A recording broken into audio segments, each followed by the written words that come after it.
Smart Cause, une fois par mois, on met en avant une association soutenue par DIFT qui propose, vous le savez, aux entreprises et aux particuliers des cadeaux solidaires, moyen de rediriger les budgets cadeaux vers des causes écologiques et sociétales. Et aujourd'hui, je reçois Stéphanie Lermite. Bonjour. Bonjour Thomas. Bienvenue, vous êtes la directrice générale de Make-A-Wish. Alors, l'histoire, elle commence en fait il y a 45 ans aux États-Unis. C'est quoi la première histoire Make-A-Wish ? C'est exactement ça. La chaîne de solidarité est née aux États-Unis avec un petit garçon, Chris, qui rêvait de devenir policier.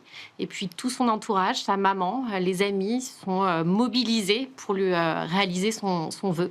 C'est comme ça que ça est né et ça existe depuis un peu plus de 20 ans maintenant en France. Depuis plus de 20 ans en France. Alors, j'ai une première question qui semble peut-être un peu absurde, mais qui peut solliciter Make-A-Wish ? C'est évidemment des enfants malades, leur famille, mais quand on dit, par exemple, je vais donner des chiffres, plus de 8000 enfants par an qui ont entre 3 et 17 ans qui sont diagnostiqués avec une maladie grave en France, puis on voit qu'il y a 50 hôpitaux partenaires de Make-A-Wish à travers la France, plus de 120 bénévoles engagés, près de 200 vœux réalisés en 2025. Je voudrais qu'on se concentre sur cette idée de maladie grave, parce que c'est quoi une maladie grave ? Le spectre est très large. Ouais. Pour le résumer, c'est toute la difficulté. C'est une maladie qui impacte profondément la vie de l'enfant, Ouais. qui impose tout. Pour les parents, qui prend toute la place d'une certaine exactement. façon. Alors en France, on se parle beaucoup de cancer, de leucémie, de problèmes neurologiques, mais c'est vraiment des pathologies qui enlèvent une part d'enfance. Ouais. Et je vois que la définition, elle est... parce que j'imagine c'est du cas par cas, quand une famille vient vous solliciter. La particularité de Make-A-Wish, c'est qu'on travaille avec le médecin hospitalier de l'enfant. On a nous-mêmes des médecins bénévoles référents qui se parlent de l'éligibilité de l'enfant. On a un protocole très clair, déjà aussi pour assurer la sécurité et la qualité du vœu. Donc c'est du cas par cas. Avec, je redonne le chiffre, là, on est à la fin de cette année, donc quasiment 200 vœux réalisés en 2025. Ça fait un vœu tous les 2 jours. Alors vous préparez quoi en ce moment, tiens ? Parce qu'il y a toujours un vœu, ou plusieurs vœux en cours, en préparation, peut-être qu'ils vont se faire aujourd'hui pendant qu'on enregistre, etc. Exactement. Ouais. On a beaucoup de vœux autour du voyage. C'est très difficile pour un enfant de formuler son vœu. Je tiens à le rappeler, on ouvre le champ des possibles. Parfois, ça ne se fait pas après la première rencontre, mais il faut une deuxième rencontre avec nos bénévoles. Donc, on a beaucoup de vœux autour du Père Noël, partir en Laponie, énormément en ce moment. Puis, on a aussi des vœux qui projettent l'enfant dans ce qu'il aimerait faire plus tard, ce qu'il aimerait devenir. On a un vœu en ce moment, je voudrais être une danseuse étoile, ou je voudrais chanter avec Santa. Ça va se faire en février.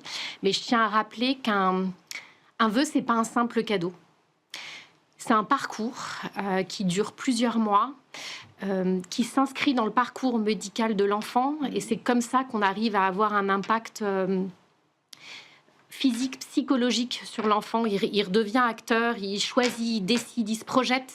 Et c'est ça qui a de l'impact pour l'enfant et bien sûr pour sa famille. Parce qu'un vœu est toujours réalisé en famille. Évidemment. Et on va en reparler, on prendra le temps de cet impact thérapeutique pour les enfants malades, pour leur famille aussi, ça me semble évidemment très, très important. Mais vous disiez finalement, il faut les aider à définir leurs vœux. C'est-à-dire que peut-être ils n'osent pas au départ, ou alors c'est difficile de se projeter, de dire effectivement le champ des possibles, c'est vaste. Hein. C'est vrai. Pour la petite anecdote, on a reçu un mail ce matin d'une maman qui n'osait pas s'adresser à l'association, faire une demande. Les familles aussi sont prises dans... Je disais que la maladie imposait tout et elles n'ont pas forcément le temps.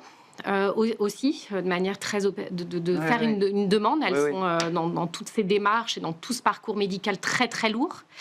Donc, à nous rendre visibles. Et c'est pour ça qu'on travaille aussi avec les services pédiatriques en Île-de-France, bien sûr, et puis au niveau national. Donc, oui, elles n'osent pas toujours faire ces démarches-là. Et puis, on a des bénévoles. Je dis souvent que le bénévolat, ce n'est pas une ressource gratuite, parce que chez Make-A-Wish, on prend vraiment le temps de former nos bénévoles, de les accompagner. Et puis, pour justement préparer cette première rencontre et essayer de bien connaître l'enfant et de l'aider à définir. Est-ce qu'il y a des vœux impossibles? C'est-à-dire soit parce que le défi est trop grand, soit parce que la maladie le rend impossible? Oui. On a eu le cas dernièrement d'une jeune fille qui rêvait de nager avec les dauphins. Sa pathologie, malheureusement, ne pouvait pas rendre le vœu possible. Donc, on essaie de trouver des solutions. Et c'est là où vraiment travailler main dans la main avec le médecin hospitalier. Définir aussi à quel moment démarrer ou inscrire ce parcours de vœux, c'est très important pour nous. Alors, il y a les vœux impossibles et puis il y a tous ces défis que vous réussissez à relever. Je ne sais pas s'il y en a un que vous trouvez qui a été plus compliqué que les autres, plus dingue, qui a demandé un temps, une énergie à toutes les équipes de Make-A-Wish que vous voulez mettre en avant. On a 3 axes de mobilisation, Thomas. Un qui est très important, mais qui est propre au monde associatif, je dirais, c'est de trouver des financements. Et c'est très chronophage. Et on aimerait pouvoir passer plus de temps à consacrer à ces enfants et la mission. L'année 2025 a été un tournant très marquant sur la levée de fonds pour l'association. On a quasiment doublé la collecte et on a un modèle qui nous est propre de collaborer avec les entreprises. C'est plus de 55% de notre modèle de fundraising.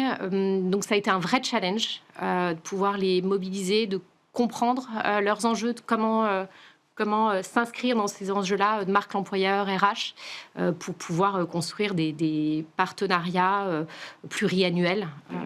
Voilà, et puis de leur montrer aussi l'impact concret et de mobiliser leurs collaborateurs. Voilà, ça nous a pris beaucoup d'énergie cette année et je suis très, très fière du résultat de l'équipe. Alors, je reviendrai sur les défis impossibles parce que je suis sûr qu'il y en a plein, mais ça me permet de parler de Smart Cause, de DIFT, de cette collaboration avec DIFT. Donc, vous faites partie des associations que DIFT aide.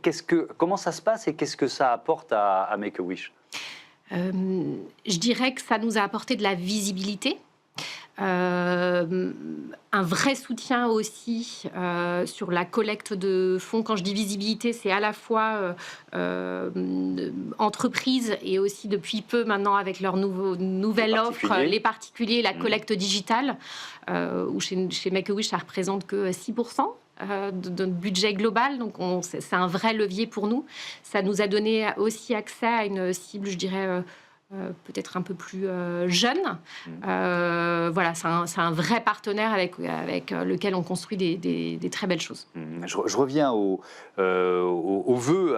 Est-ce qu'il y a souvent des personnalités des stars qui sont sollicitées? Beaucoup, souvent. Bien sûr, liées à l'actualité. Donc, beaucoup, ça représente à peu près 30% de nos vœux, les vœux célébrités.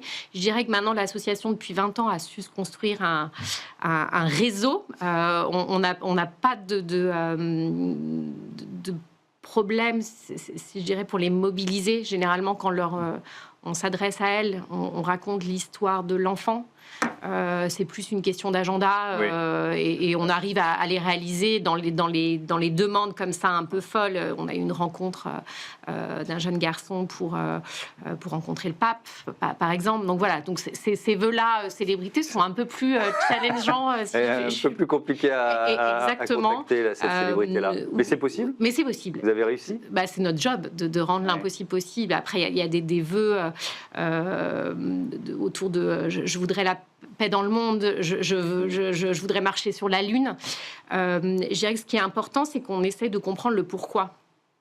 Pourquoi c'est important pour un enfant de faire cette chose-là. Voilà. Et c'est là où nos bénévoles sont très créatifs pour essayer de trouver des...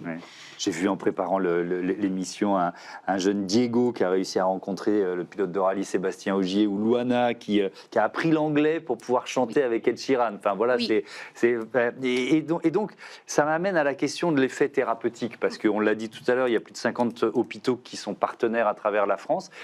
Les médecins, ils voient le bénéfice thérapeutique du vœu, parce que c'est un parcours, vous nous l'avez dit.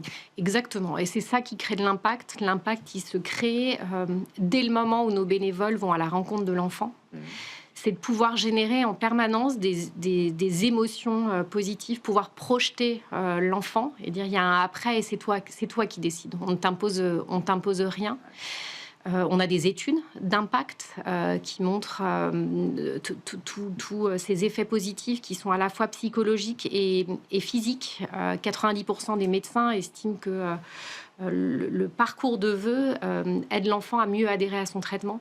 On voit aussi beaucoup de réduction du stress.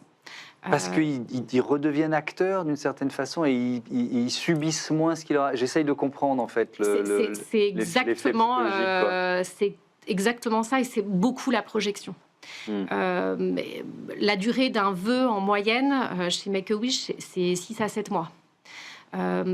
Donc ça peut paraître long, mais c'est comment on projette en permanence l'enfant, comment pendant ces 6 à 7 mois on lui apporte de la joie, du courage. Et je parlais aussi de l'environnement familial qui est très important de trouver aussi et d'offrir des moments de répit pendant tout ce parcours.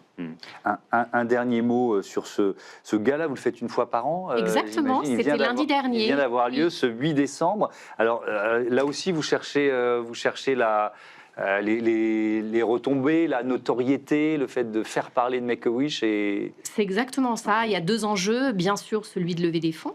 Ça nous a permis de lever un peu plus de 240 000 euros, 245 000 pour être exact.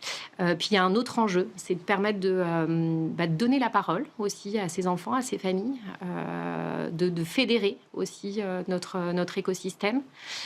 Donc il y a un vrai enjeu, bien évidemment, de faire rayonner l'association. Et on a la chance, chez Make-A-Wish, d'avoir des formidables ambassadeurs qui permettent aussi de faire rayonner l'association, bien sûr pendant le gala, mais toute l'année. Donc vous parliez du pilote Sébastien Ogier. On a beaucoup de champions, beaucoup de sportifs chez Make-A-Wish. On a aussi Pierre Gasly, depuis peu, Hélène Manarino, un ambassadeur historique, Tony Parker. Voilà, on a la chance d'avoir leur soutien. Merci beaucoup Stéphanie Lhermitte et bon vent à Make-A-Wish. On passe tout de suite à notre débat. On va mettre à l'honneur des chercheuses d'avenir.